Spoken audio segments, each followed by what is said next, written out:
ଅଟୋଟି ଯୁଆଡ଼େ ଯାଉଛି ଗାଈଟି ତାକୁ ଗୋଡ଼ାଇ ଗୋଡ଼ାଇ ଚାଲିଛି।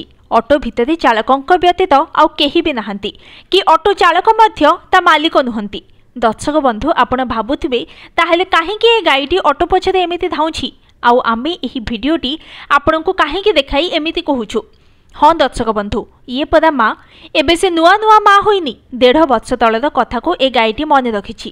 ତା ଛୁଆକୁ ଫେରାଇ ଆଣିବାକୁ ଯେମିତି ପାଟି ଫିଟାଇ କହିପାରୁନି ସତ, ହେଲେ ତାର ଏ ନିରୀହ ଆଖି ସବୁକିଛି କହିଦେଉଛି। ଆଜିକୁ ପ୍ରାୟ 1.5 ବର୍ଷ ତଳେ ଏ ଗାଈର ବାଛୁରୀ ଅସୁସ୍ଥ ଥିଲା। ତେଣୁ ଅଟୋ ଚାଳକ ଜଣକ ଏହି ସମାନ ଅଟୋରେ ତା ଛୁଆକୁ ପଶୁ ଚିକିତ୍ସାଳୟକୁ ନେଇଯାଇଥିଲେ। ସେଠାରେ ବାଛୁରୀକୁ ଚିକିତ୍ସା କରି ଅନ୍ୟ ଏକ ଗୋଶାଳାରେ ଛାଡ଼ିବାକୁ ପଡ଼ିଥିଲା। ଫଳରେ ମା କୋଳକୁ ଆଉ ଫେରି ନଥିଲା କୁନି ବାଛୁରୀ। ଆଉ ଏବେ 1.5 ବର୍ଷ ପରେ ସମାନ ଅଟୋକୁ ଦେଖି ଗାଈଟି ବାଟ ଛାଡ଼ୁନି, ଆଉ ଯେମିତି ପଚାରୁଛି ମୋ ଛୁଆ କାହିଁ।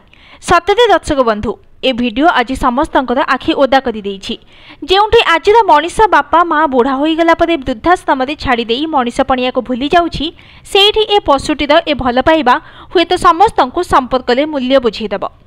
Bureau report, news today.